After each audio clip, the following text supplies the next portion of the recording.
আমরা একেবারে চলে যাচ্ছি বাসে ছেড়ে।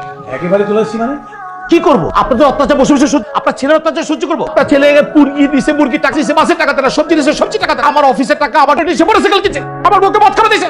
বাবা এত কিছু সহ্য করছে, আপনার ছেলে কি করছে জানেন? আমার শ্বশুরবাড়ি থেকে আমার শালী ঘর ভেঙে দিছে। কি সুন্দর একটা সমুদ্র আসছিল, আপনার সাথে বিয়ে হচ্ছিল, সেখানে রেখে দিছে সে।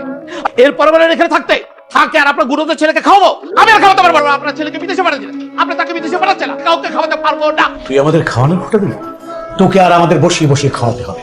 এই সংসার আমি জানি, খাবার জোটে তাহলে খাবো, না জোটলে না খেয়ে থাকবো। যা আবার কোন কথা কুকথা কান কথা কয়ে ভাবির বাড়ি থেকে বের করতে আসছো। কি করছে আমি? কি করছো তুমি জানো না? ভাই তোমার বড় ভাই আমার আজে বাজে বকাবকি কইরা সে ক্ষেত্রে চলে গেছে। এবার একটা কাজ করো, এবার তুমি আমারে এবার দিবেন দিয়ে দাও। বাড়ি করে দিয়া তুই একটু ভালো থাক। আঙ্কেল ভাড়াটার জন্য আসছিলাম। 4-5 দিন পরে দিয়ে দেবো। কেল আজকে তো 10 তারিখ, ভাড়াটা দিয়ে দেন। তাহলে একটু সবসময় দেই, 4-5 দিন পরেই দিয়ে দেবো। আচ্ছা একটু তাড়াতাড়ি দিন, ঠিক আছে আঙ্কেল। আসি, আসসালামু আলাইকুম।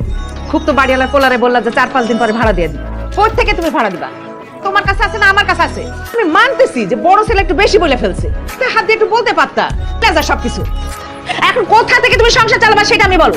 আবার চাকরি নেবো, আল্লাহ কোনো না কোনো ভাবে চালাবে।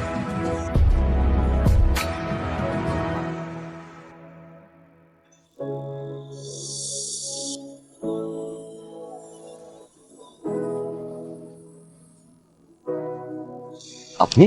হ্যাঁ বাধ্য হয়ে আসছি। আপনাকে কত ফোন দিয়েছি, আপনাকে কোথাও পাচ্ছি না। ঝামেলা ছিল ভাই। ভালো আছেন আপনি? আমি ভালো নাই। আমার সামনের উইকে আমার বিয়ে ঠিক হয়ে গেছে। আপনি প্লিজ প্লিজ যেভাবে হোক আমার এই বিয়েটা ভেঙে দেন। এখন আর বাংলা বিয়ে করার বয়স আছে। যতটা ইয়ার না লাগেন, আপনার কিন্তু বয়স হয়েছে। করে ফেলেন। হ্যাঁ আমি বিয়ে করব, কিন্তু সেটা আপনাকে। আমি আপনাকে ভালোবাসি, আমি সেটা বলতে পারিনি কখনো, কিন্তু আমার মনে হয়েছে এখন এটা বলা উচিত। আমি আপনাকে ছাড়া অন্য কোথাও বিয়ে করতে পারবো না। আপনি যেভাবে হোক এই বিয়েটা ভেঙে দেন না প্লিজ।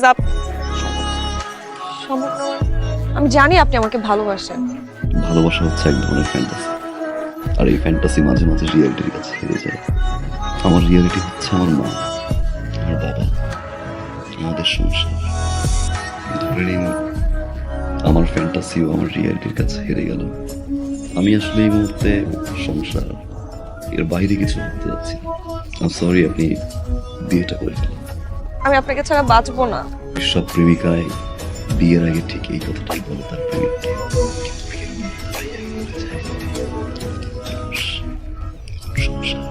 সবকিছু বলা যায়।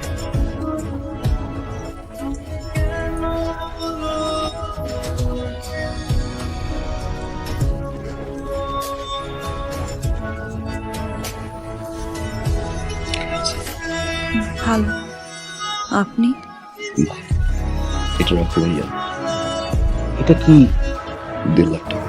কেন? ওই যে তোমাকে না বলে দিয়েছিলাম। এটা লাগবে না, ছোট ভাই থেকে 1.5 লাখ টাকা দেখতে মোটরসাইকেল দিতেই পারি। লাখ টাকা। থ্যাংক ইউ ভাইয়া। তোমার কাছে এটা 1.5 লাখ টাকা হতে পারে, আমার কাছে অনেক কিছু। তোমার এই 1.5 লাখ টাকা আমার এই জীবনের মোড় ঘুরিয়ে দিয়েছে ভাইয়া। অনেক কিছু শিখেছি, অনেক কিছু দেখেছি, অনেক কিছু পেয়েছি ভাইয়া, আবার অনেক কিছু হারিয়েছি।